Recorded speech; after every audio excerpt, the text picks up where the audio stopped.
Let's pray. Lord, this is it. And all we can say this morning is, just like Job, we may not like this prayer, but we will say it. That you've given a great man to this world, to his family, and to our communities. He has served so many and has touched so many that we declare him to be international. Paul, Valles. And you knew the values that you instilled in him to make him who he was. And you knew what you were doing because you took him from an imperfect man. And as you said, through trials and through maladies like you did Job, you perfected him. And now, Eche Homo. He's before us. It's just the remains. But we know you have taken great pleasure in his life. And so today, before his family and friends, we thank you for his life, a life well lived. We ask you to comfort his families, because we are men, and to allow us to complete this service in honor to you first, Lord, and to him also. We pray like this in Jesus' name, the resurrected one. Amen.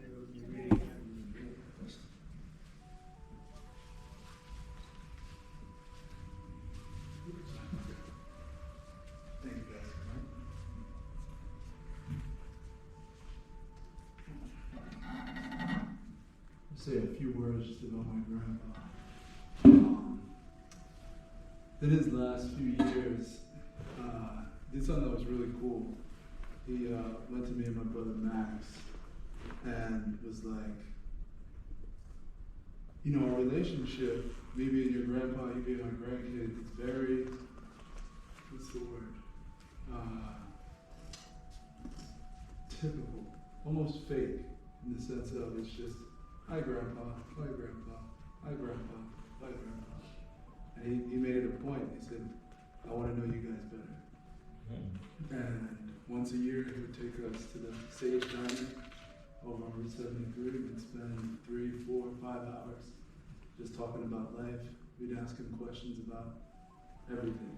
And it was hands down the most significant, most important part of my relationship with my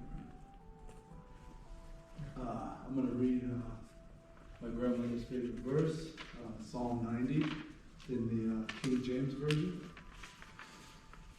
Lord, thou hast been our dwelling place in all generations. Before the mountains were brought forth, forever thou hast formed the earth and the world. Even from everlasting to everlasting, thou art God. Thou turnest man to destruction, and sayest, return, ye children of men. For 1,000 years in thy sight are but as yesterday, when it is past, and as a watch in the night. Thou carriest them away, as with a flood. They are as asleep.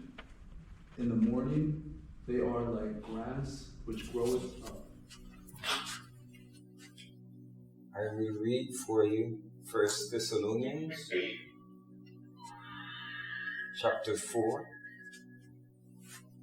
verses 13 through 18. But I do not want you, brethren, to be ignorant concerning those who have fallen asleep, lest you sorrow as others who have no hope. For if we believe that Jesus died and rose again, even so, God will bring with him those who sleep in Jesus.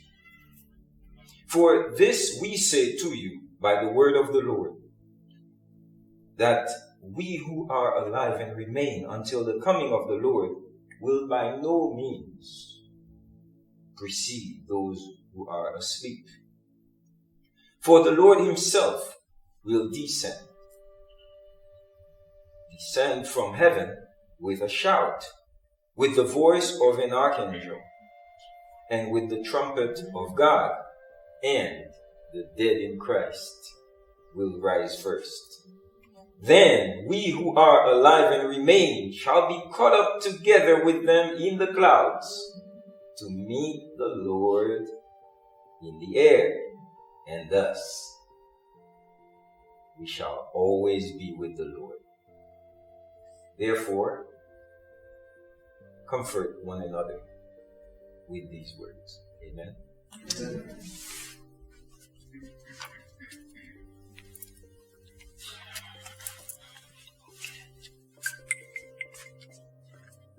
Now, Richard will read for us the biography. Paul, Jean, Marie, Benoni, Giselle, Marcel Valles of Willingboro passed away peacefully on Friday, May 15th, with his family by his side. He was 77 years old. Born in Port-au-Prince, Haiti, to the late Marcel and Leonie Valles on November 13th, 1942. During his formative years in Port-au-Prince, Haiti, young Paul attended College Berg, Petit College Saint Martial, Lycée, Petition, and was an avid ping pong player. In 1963, he immigrated to the United States and resided in Brooklyn, New York, with his host family, Pastor Ludwig St. Phar, and his wife, Emma St. Phar. Paul landed his first job in the U.S. working at Howard Hospital in Long Island while attending Brooklyn Community College. He was also employed by the National Council of Churches while attending school, majoring in computer programming. He received his big break in computer programming when he was hired by Hoffman LaRoche, where he was employed for 33 years. Paul was a member of the First Haitian Baptist Church located at Hanson Place, where he was a member of the choir and the church treasurer. While attending church in 1965, Paul had no idea that his future bride, Lucienne Thomas, was in front of the choir singing soprano, and he was behind her singing tenor. On January 29, 1966, Paul was united in holy matrimony to the love of his life, Lucienne Thomas. He was also dedicated father to his three children, Paul Jr., Primrose, and Eve's Richard. Paul later moved his family to Willingboro, New Jersey, after Hoffman LaRoche moved their operations here from Brooklyn. Upon settling in New Jersey, Paul attended Thomas Edison College, where he earned an associate's degree. He's also known as Papi Polo to his immediate family, and to friends and the rest of the world, he was known as Uncle Paul. Paul and his family were faithful, loyal, and devoted members of the Haitian Baptist Church of Willingboro, where he served and held the title of trustee. Paul wore so many hats and set the groundwork for so many. He was available to all who needed him, from presiding over the food pantry to overseeing the church. He was so appreciated for the services and knowledge he provided to others. He was given the name Mayor of the United States. Regardless of how much time he spent helping others, he also had time for his family. In January 2005, Paul received an award of appreciation for his outstanding service and dedication in the construction of the new Haitian Baptist Church of Willingboro Fellowship Hall. In November 2012, Paul was presented with an award for his outstanding contribution in the construction of the church mezzanine.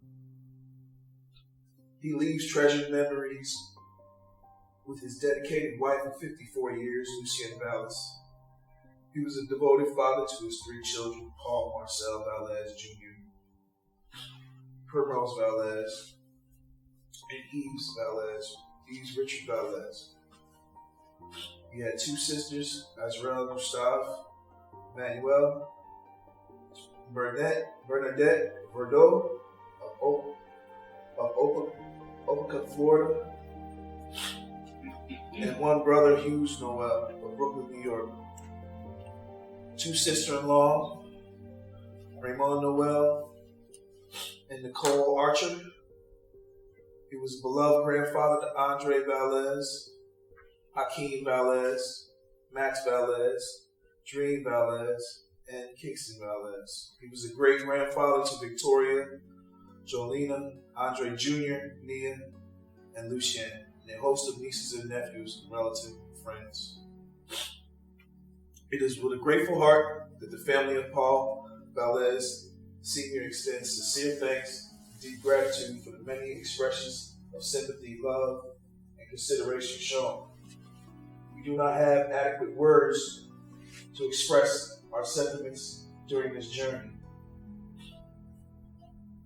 A special acknowledgement to the Valles, Oscar St. Phar, Antoine Verdot, Noel, Thomas Archer, Emmanuel Dorville, and Arbo families. To the church family and friends, members, we thank you for all the acts of kindness, the many prayers and expressions of love. May God richly bless you all as they have blessed us. Thank you.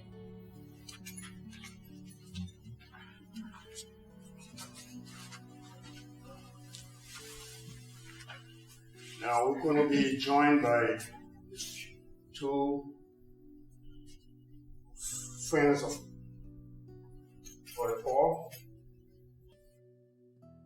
My dear brothers and sisters, let me, first of all, extend my deepest sympathy and sincere condolences to the Valles family, his wife Lucienne, his children Paul Jr., Primos, Richard, his grandchildren, and to all those who are affected by the departure of our brother, our beloved brother, Paul. I would like to take a moment today to acknowledge and share with you both the joy in the gift that his life was to us and the pain that his passing brings.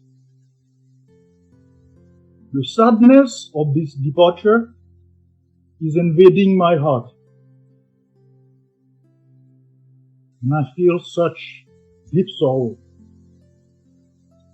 For Paul was like a brother to me. He was a friend, a confidant, someone who never bargained his time and his help. He was known to us as Brother Paul and to others in the community as Uncle Paul. Let me take you back to about 21 years ago, during the construction of our church building. I took some time off from work so I could help. At the end of the 2nd week, I was so very tired. I did not know Père Paul well. Marie Carmel used to go to his house to administer daily injection, but somehow we never met. Until one day, I saw a very slender man walking on the construction site, and bit by bit, he was taking away my job. He was sick. He had leukemia. but somehow he never got tired. One day, he fell on the construction site and got up and said, "Let's go."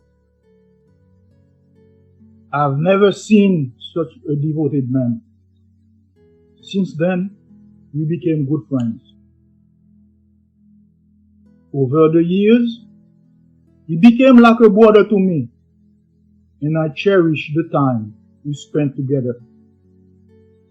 He took my whole family to baseball games. We went to Broadway shows. At times, we would take walk on the track when he was up to it. I remember the family gatherings at his house and mine. We used to go to the gym together. And I also remember all the time we spent at the church, repairing and fixing things. He was the go-to person to everyone who needed help, whether it's a drive to the airport or anything else. He will never refuse his service to anyone. He did not know how to say no. I can't. I am not available. Or not today. Paul was a good-hearted person. By himself, he organized the food bank at the church to help the community. Whenever the church has a project, he will come to my house and tell me, "Frère Renal, c'est ou même moi vin chercher oui?" And often he will say, "So what fait toujours? Gardons nègre, gardons nègre."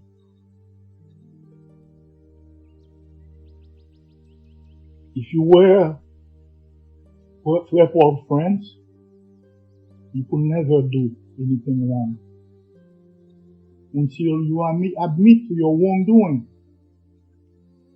He was the best man, the best friend anyone could wish for.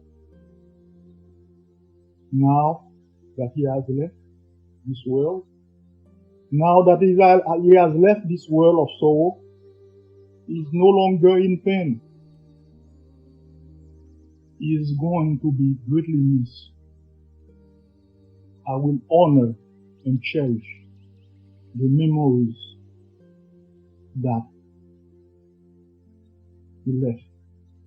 I will always cherish those memories. Always, always. Farewell, my brother. God bless you all. Thank you.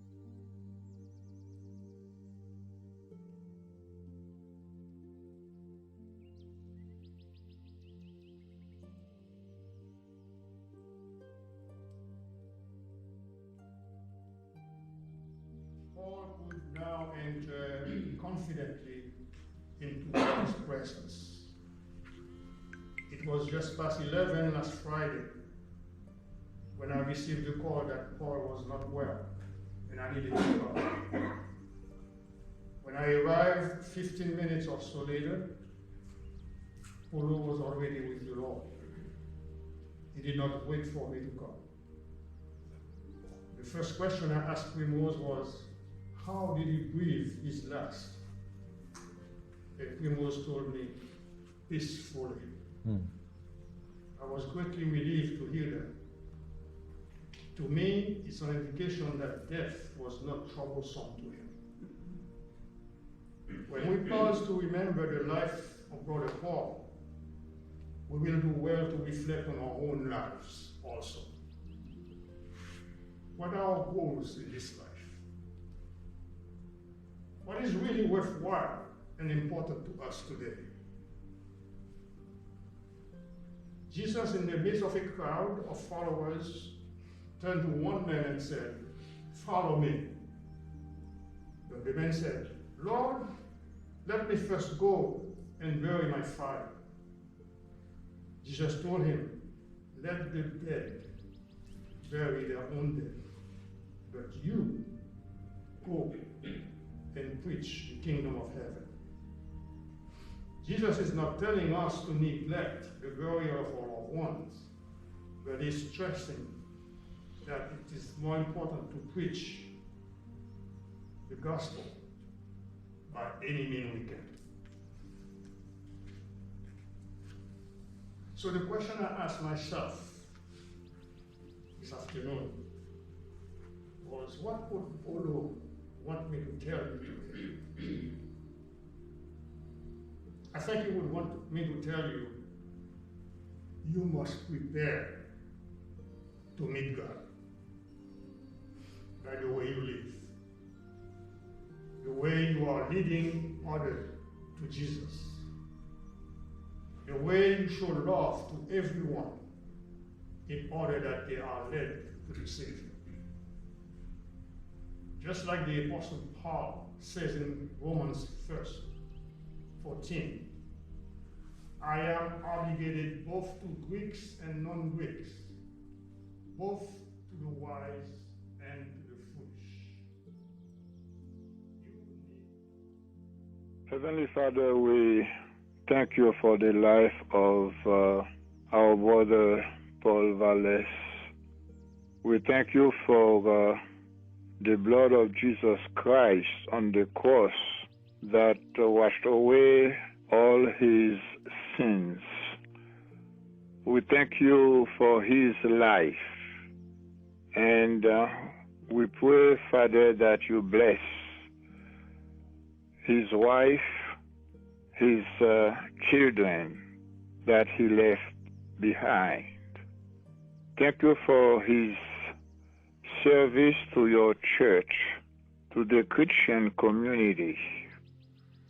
Thank you for selecting him to be part of the family of God. Again, we thank you for his life, and we pray that you bless the church behind him, you bless his family, you provide for all their needs, you give them direction for the rest of their life on this earth, so that one day, all together, we may be able to rejoice with Brother Paul in glory in heaven. Bless those who take part in this service. We pray that this service may draw all of us closer to you, to serve you better, to dedicate our life to your service so that we all can be saved and with you one day in heaven. In Jesus' name we pray. Amen.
wanted to thank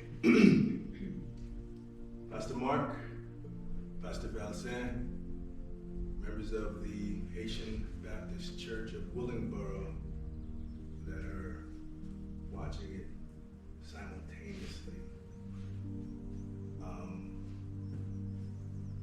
All I can say is, in learning and in going through this process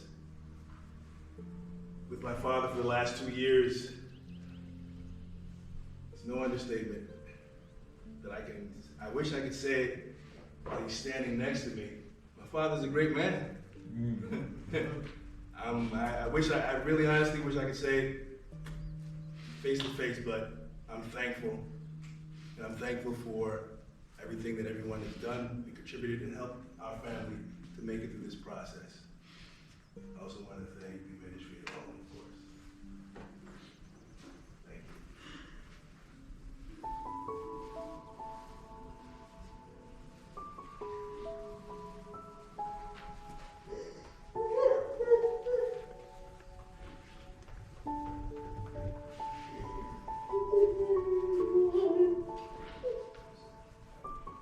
Ladies and gentlemen, at this time we are going to make our way to Lakeview Memorial Park for the final committal service. We are going to be traveling in funeral procession. I'd like to ask everyone to please have your lights and your four-way flashers on, as well as a funeral flag on your car as we are driving.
May I have the pallbearers, please?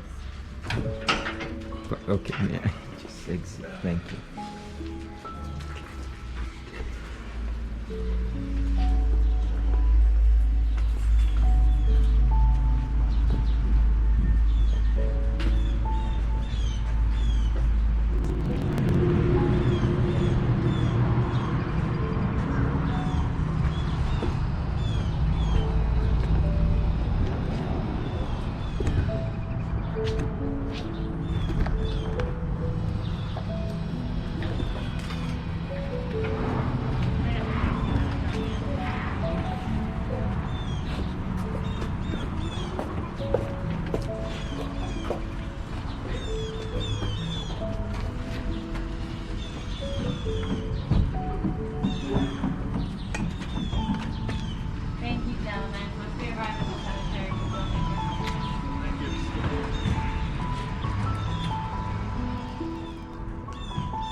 Psalm 23.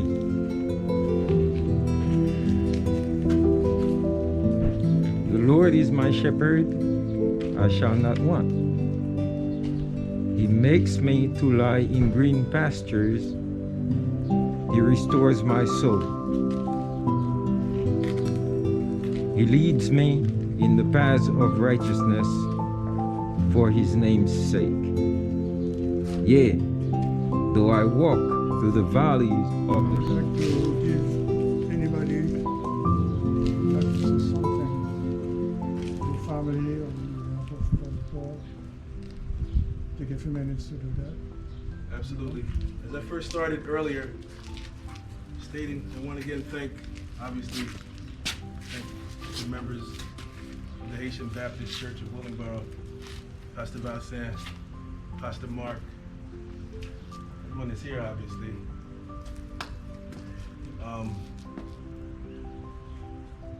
And I would also be remiss not to thank Miss Betty G. Foreman, my mother-in-law, for her help in getting the obituary completed and helping me to find the right words. But as I stated earlier, I didn't learn how great my dad is. It's like, you know, I spent the last 2 years helping to rehab and help him out through the whole process of getting him better. I also, of course, want to, with regard to helping my father get better and move forward, thanks to our dream team. The key 5 players. We had Claudine, Evelyn, Mimoz, my mom, Precious, Ebony,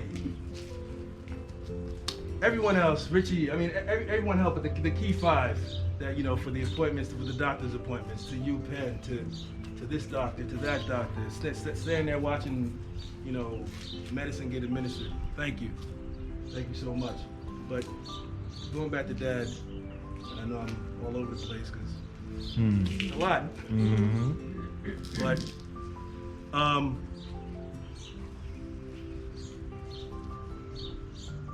probably the greatest thing that I learned about Dad, as far as being a great guy or a great man in general, was just in the encounters from the members of the church and the subtle things they would say, and I just really ignored for the most part. Can't remember specifically which member it was, but I remember we were at a gala event for the missionaries. He said, "You will never be able to fill your dad's shoes." I was like, okay. Because I didn't have any context, no context whatsoever as to what that means, filling my dad's shoes. I'm like, you know, he made me all right. I mean, I'm a pretty great guy, you know, but my dad's life of service obviously transferred and was reflected upon all the kids. Richie, military service. Me, military service. And then on to the state police. Primrose, a nurse. Didn't even realize it. I'm like, oh, okay, this is what I was supposed to do. And that was a calling that my father molded us to work in that particular direction. But again, even though we had the calling, let me tell you something. Again, all I know is just a little bit of what my dad has done, and I look forward to learning each and every individual story, because he's a great dude.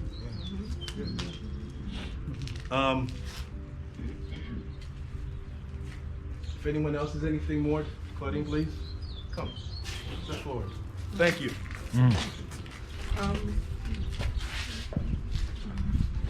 Primrose always jokes about how she always says, "Oh, they're your parents more than my parents," because they were always running, we're always in church, and we're always going back and forth, bringing somebody food or taking something to somebody. And I had my uncle and I always had these little private things where, because we both always want to get something done, And one day he sat me down, because I used to hesitate sometimes, especially when I was at Haitian Baptist Church with him. He said, "Is it right what you want to do?" I said, "Yes." I said, "I prayed about it." He said, "Is it right?" I said, "Yes." He said, "Then do it and say sorry later." So that's what sent me on my missions, to be always doing something and going somewhere. And if I did it, then I'll sit down and you tell me the right way how to do it, because I didn't know the first time. But it didn't stop me from doing it. And I believe that on top of having a family that serves, he made it easy for me to be because I know my life is dedicated to serving people. He made it easy for me. He showed me ways where I didn't have to start from the beginning to get stuff done. I feel like, tell me how you do this, and I'm already halfway with him. But the one thing I have to tell you that I absolutely miss, because now that I go to Delaware Valley Baptist Church, service starts 15 minutes earlier for me. So in the morning when I was putting on my makeup, he would come in with his bow tie, and he would say, "Which one should I wear?" And he actually chose whatever I chose, but I got to put it on him every Sunday. So what made me know when he started to not feel as well is that we would meet. And I'll knock on the door like, "Hey, are you okay?" It started getting, a little bit later and later, but that is something that is mine. Like everybody, I had that picture. I was mad that they took my picture and they put it on the thing, but I sat down yesterday and I have so many more that are my own that I never have to say, because there's a lot of things he's like, "No, you're gonna do this, you're gonna get up and do that," even up to, I'm gonna just tell my business. My car broke down and he told me and my girlfriend, "Put me in a wheelchair." I was like, "What are you doing?" "Put me in a wheelchair, we're going to get a car today." And I was like, I'm driving on 295. I'm like, the man can't even walk, and I got a car because he's let's go get a car. So he stays with me. I get to drive with him. And when he sat in the car, when I chose the car, he perfectly, nobody had to pick him up. He perfectly fit in the car, and that's what baby say, that's the car we're taking home. So for me, and all the fights we have, the love outweighed it all. So I'm just grateful for not only being able to be able to teach me, but for God allowing me to be there up until the last minute. I'm really grateful for that. Thank you.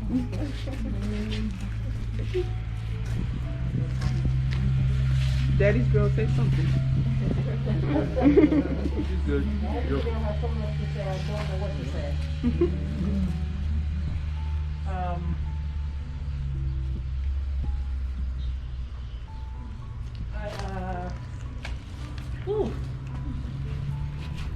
Everybody knows I'm daddy's girl. Even at work, everybody knows I'm daddy's girl. It's really, really hard for me. I always knew I wanted to do something in the medical field. I didn't know that I wanted to be a nurse.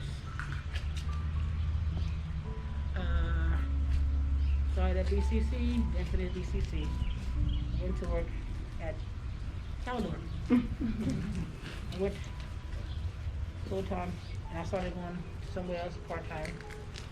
Dad would literally come to the job, make sure I left the job, to go catch the bus to go to school. I didn't finish my RN, but I'm going back.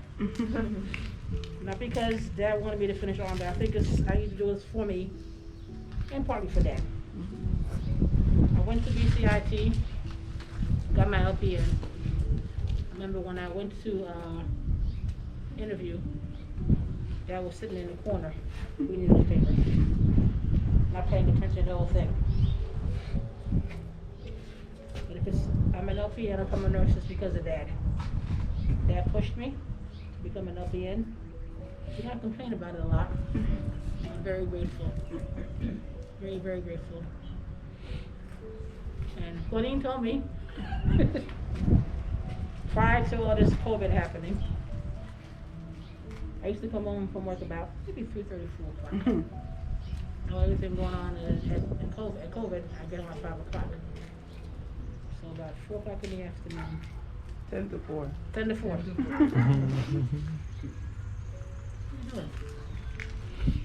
Primrose! Paul told me the other day, I'm sitting right here. Primrose! I'm sitting right here. It's not your time. No, Primrose! Come home. Last week, came home from work. home, took my clothes off, took a shower. I hear him in the shower. Mom, she has to take a shower first. Leave her alone. Give her a break. So I'm very happy that when Dad died, I was there holding his hand. I watched him take his last breath. Hurts like hell. I'm gonna miss his face. Well, I'm not gonna miss his face because I could look at Paul and his face right there. Akeem looks like Paul. We all look like Dad. Dad left a piece of him in every single one of us. I'm gonna miss him. Miss him a whole lot. But I'm very happy he's not suffering anymore. Amen. Amen. And I know right now, I was talking to Pastor Mike. I said, Pastor Mike is probably at there telling God what to do right now. He's in charge. He's holding, Pauline said, my cousin said he's holding a meeting. He had his friend Silvio and Max here. The three of them were in church in Hanson Place, in charge, like, no, it's basically thing he just said, probably up there, in charge, holding a meeting. With Pastor Sinclair, Pastor Theodore, Monarch Knox, everybody. And probably, Dad's probably in charge. Uncle Max probably in the corner being humble. They're on there giving God a hard time and fighting with St. Peter.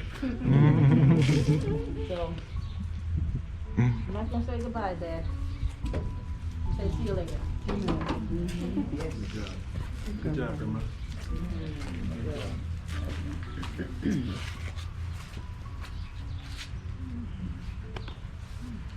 Yeah, in such time of grief and sorrow, you can always turn to the scripture for comfort. Let me read for you from the book of Ecclesiastes, chapter 3. There is a time for everything, and a season for every activity under heaven. A time to be born, and a time to die. A time to plant, and a time to uproot. A time to kill, and a time to heal. A time to tear down, and a time to build. A time to weep, and a time to laugh. A time to mourn, and a time to dance. A time to scatter stones, and a time to gather them. A time to embrace, and a time to refrain. A time to search, and a time to give up. A time to keep, and a time to throw away. A time to tear, and a time to mend. A time to be silent, and a time to speak. A time to love, and a time to hate. What does the worker gain from his toil? I have seen the burden God has laid on man. He has made everything beautiful in its time. He has also set eternity in the heart of man. Yet, they cannot fathom what God has done from beginning to end. We have gathered to commit the rest of the body of our loved one. His memory we shall treasure. Some of us have shared through his passing years your wonderful companionship with Paul. Let us cherish the many memories that come to us at this time, and let each of us be a purpose to seek the Lord with all our hearts and respond to the opportunity of salvation extended to us through his grace. Again, the scripture tells us, the Lord is my life and my salvation. Whom shall I fear? The Lord is my strength, the strength of my life. To whom shall I be afraid? We then, as workers with him also plead with you not to receive the grace of God in him. So he said, in an acceptable time, I have heard you, and in the day of salvation, I have helped you. Behold, now is the acceptable time. Behold, now is the day of salvation. Seek the Lord while he may be found. Call on him while he is near. So this time, I want to say, earth to earth, ashes to ashes, dust to dust. Shall not the judge of all the earth do right? That's the way God wants it. Let us pray. Father, we gather in this place of sorrow to remember the life of beloved Paul and mourn his death. We ask that you would comfort each family member and friend. May they turn to your word for comfort. Be encouraged through happy memories and purpose in their heart to seek you while you may be found. In the name of Jesus Christ, we pray. Amen. Amen. The Lord bless you and keep you. The Lord makes his face shine upon you and be gracious unto you. The Lord lift up his countenance upon you and give you peace. Amen. Amen. Farewell, my brother.